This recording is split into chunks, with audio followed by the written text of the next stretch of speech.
And what's up, family? It's your man, Mark Clark. And again, it's time for the Buffs conversation.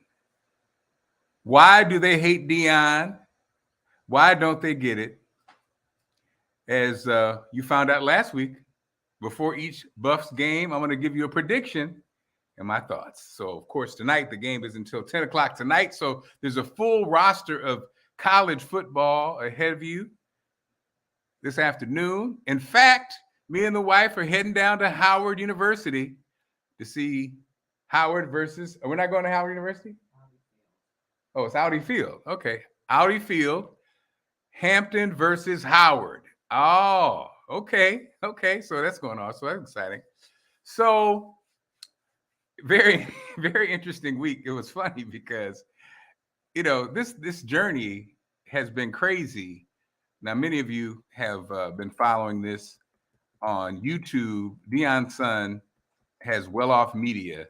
So he's captured every day, basically not every day, but I'm sorry, ever since the beginning of the journey. So you had a chance to see how, he made his entrance, that conversation that's now, I guess a classic when he says, I'm bringing my own Louis, right? He's bringing his own luggage. So many of the players, he told them, if you want to play, you're going to have to play. And if you don't, get in the portal because I need some players who are going to play. And I brought my own bags, meaning his own players. So that was captured. And so if you've been following it, Well Off Media, has hundreds of thousands of views, if not millions at this point.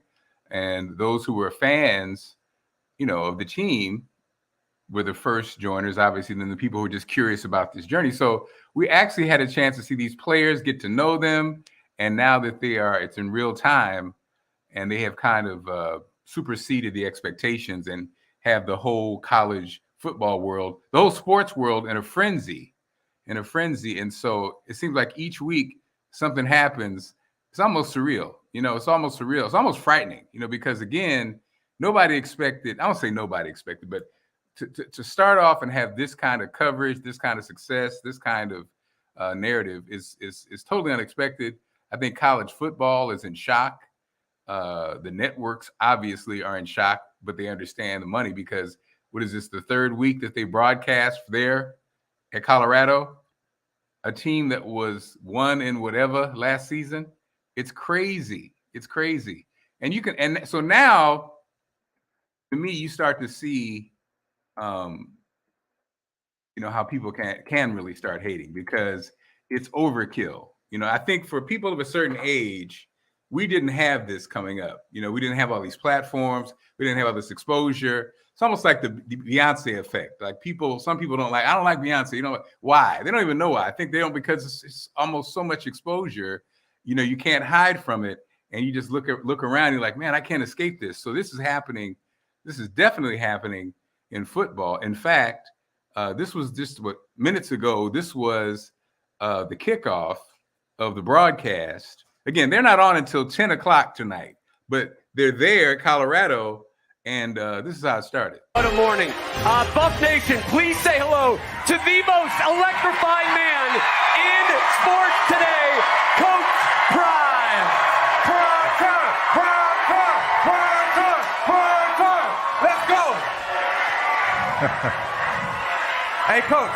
Man, you got it set out here, man. They're going crazy.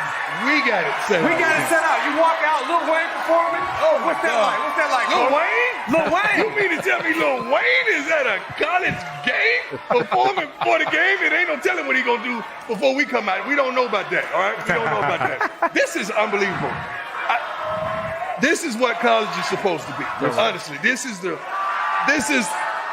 how it's supposed to be. All the kids are having a good time. The adults are being. And so again, it's a lot. It's a lot. And I think a lot of people are either super excited because they've been on the journey, or some people are super irritated because they cannot stand this guy. And speaking of can't stand this guy, earlier, the CSU coach had a meltdown, or not a meltdown. He says it wasn't a meltdown. He says he was firing up his team. But if you hadn't seen it by now, they were asking the CSU coach has his own podcast, a CSU coach. He had this to say about Deion. you know, we had to do a bunch of ESPN videos, and it was great. I loved it.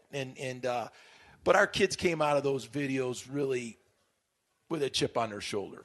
They're tired of all that stuff. They really are tired of it. And I sat on with ESPN today, and I don't care if they hear it in Boulder. I told them I took my hat off and I took my glasses off, and I said, when I talk to grown-ups, I take my hat and my glasses off. That's what my mother taught me. So, you know, they're not going to like us no matter what we say or do. It doesn't matter, okay? So let's go up there. So he says, you know, when I talk to grown-ups, I take my hat and my glasses off. And now he says that was talking about firing up his team. But that rings, I mean, what are we talking about? I think this is, it's interesting.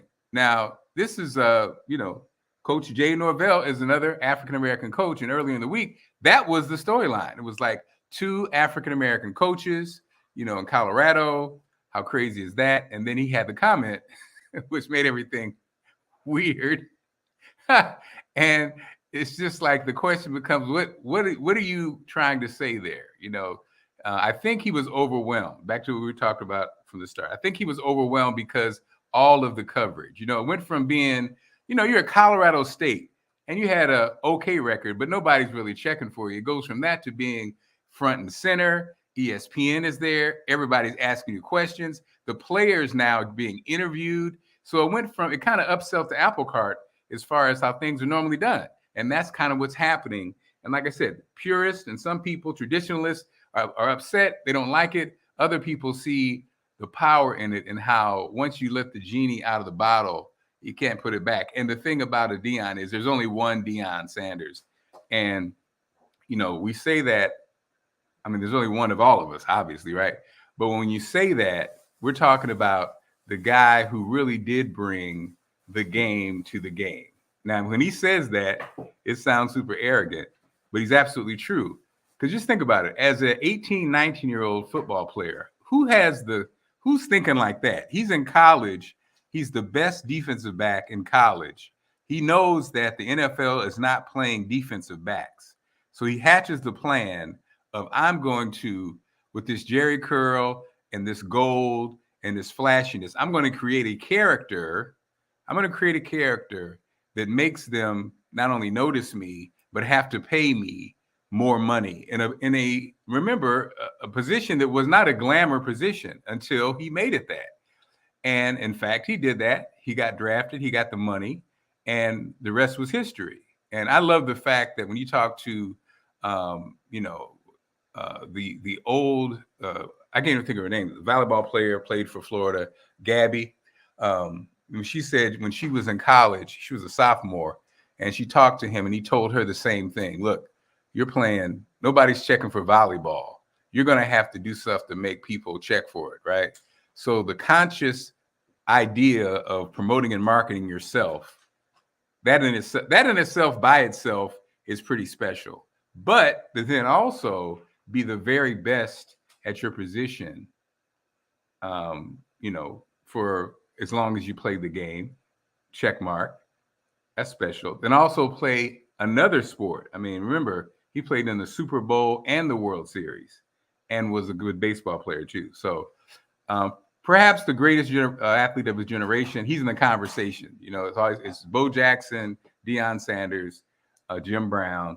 You know, usually those are what people mention, the greatest athlete of the generation. So all that plus having the kids. Now, this is the part I think that people don't understand that motivates all this is that in addition to coaching his kids all these years, he had the kids that played with his kids. And it's all if you're participating in sports, you know, these travel teams, it's a whole system. And so while he was doing everything that he was doing from playing football, then he retired and was an announcer, he still was coaching his kids. His kids, he's always coached his kids. He's been the only coach that his kids have had. And so that gives you a certain insight that nobody else really has, you know. And when I say nobody else has, you're saying nobody else who has the background that he has, right? Nobody else has that has done all the things that he's done. So therefore, that's the piece that makes him one of one. And so now the journey, we're on this journey. he's dominating everything in sports as far as coverage goes. Tonight should be an easy win, but the next two afterwards, that's going to be the real interesting space, because if he somehow beats Oregon or USC, now this is crazy. It's already exceptional. It's already, setting him up to get all the great players he wants, because best believe all these players want to hop on the portal to join this team. But if he does those upsets, then it really has turned everything on its ear. Now, as far as the coach, the African-American coach that he's facing tonight, Jay Norvell, and that kind of dust up, it reminds you of when DEION had the dust up with Eddie Robinson. The last play of the game, and that does it. Jackson State moves to 5-0, 12th straight conference win for the Tigers, and they spoil the homecoming of the Hornets. 26-12 is the final score. Oh, a little heated exchange there in midfield between Coach Prime and Coach Eddie Robinson Jr. for Jay Walker. So remember that dust up, and again, they since apologized and worked it all out. And, there were many different reasons, but I think it really speaks to, it's the same thing with Jay Norvell, I believe. I believe that from HBCUs to now, this level of college football, the coaches feel like, hey, I've been out here busting my butt all these years. Nobody's saying nothing. I'm not getting the attention. I'm not getting all these things that this guy gets. And he comes in here and he gets everything, right? So it's like the ego gets caught up in this. Just because he's DEION doesn't mean he's better than me. Doesn't mean he coaches better than me. I've been doing this for, 20 years. He hadn't been doing this on the collegiate level like me. I think the human side comes out and the egos come out, because this is what makes these coaches great, right? This is what makes people successful. Everybody feels like they're the best. Everybody has to feel like they're the best. And there's nothing wrong with that. It just, I think you get put in the fishbowl, especially I think this is new because this is the new world we're in. And now everything's in the fishbowl, success and failure. And so that's the part that I think people don't really understand, or not understand, but imagine if it was the opposite. Imagine if DEION failed and hadn't won yet. Can you imagine how much heat that would be? But see, that's the part we don't talk about, because, as long as you win, then we you just see all the good. But imagine, even if he loses tonight against the team that, before the season started, they would have said is better because Colorado was so terrible. But now the expectations are higher. So now comes the expectations to win. So if the team somehow loses this game tonight, then you'll see the backlash. But I don't think that's going to happen. And so, and before I wrap things up, I was looking up arrogance. I was just thinking about that, how so many people do not like DEION, period. I mean, and have not liked DEION. Some people have never liked DEION, right? And I know a lot of people don't like arrogance. And so I was thinking about it. I said, arrogance. I never have been bothered by that with him. I think because of the proof was in the pudding and whatever he's talking about, I really felt like he kind of said it with a wink, and it was almost like it was marketing promotion. And so I looked up arrogance. So unpleasantly proud, behaving as if you are more important than you are, no more than other people, right? So it's interesting because I never really broke down arrogance before, but unpleasantly proud. I think that part right there is interesting, because some people don't like that. When you are super proud, or you have no problem telling people who you are or how you feel about yourself, that's a turnoff for a lot of people, right? It's a turnoff for a lot of people. Behaving as if you are more important than you are. Same thing. And behaving as if you're more important than you are. I think the caveat when it comes to sports with DEION and his career, it's pretty much not, it's almost like you look at a Steph Curry, right? Steph Curry is, many would say, is humble, right? Some people like that. People like you to be, yes, I have changed the game. I've revolutionized the game. There are kids who want to play like me, but I'm super, super humble, right? DEION's never been that. DEION says, I changed the game. I made this position worthy of getting paid. I was the best that ever did it. Whatever you want to say, right? And so some people hate that, and that's why they hate that arrogance. And then know more than other people. This is the part that I think is funny about people who are that way.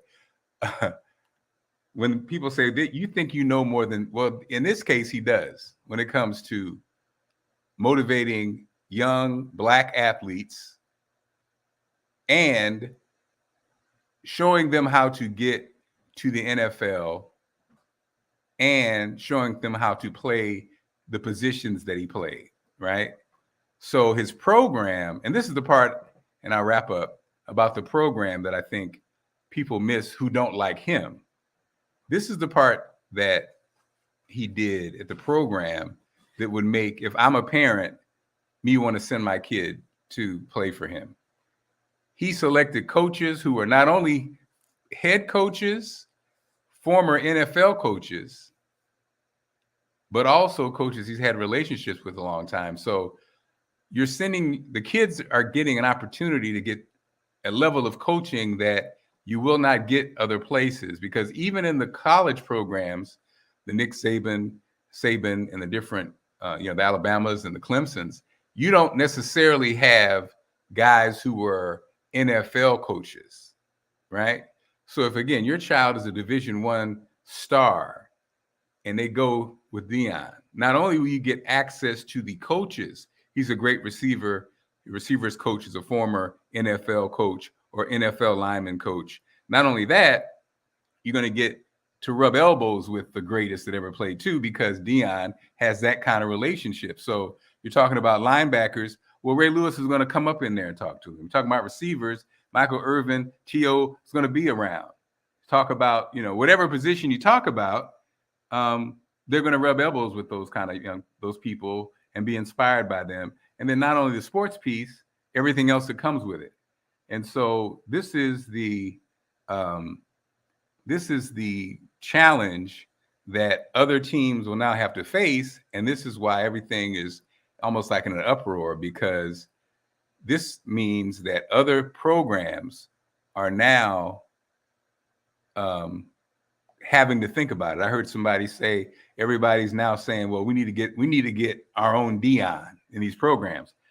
But that's a mistake, because there's only one. There are other players that are great players, but they don't have college age kids that they coached all the way up, and they don't have the history, track record, relevance. Because remember now, DEION's 50-something years old, but he's still relevant for young people. A lot of that's because of his kids and the social media piece, and he stayed relevant, right?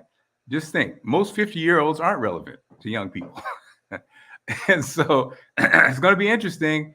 It's going to be interesting how it plays out. But now it's time for my prediction. I have the Buffaloes 37, CSU 14. Do not bet any money on it. If you do, put a little extra on it for me. Put a little something on it for me. All right. Have a great day, great afternoon. Whenever you're watching this, have a great life, and make sure you check in every week before the game, because I'll give you my prediction, my thoughts, and be safe, and talk to you soon. Peace.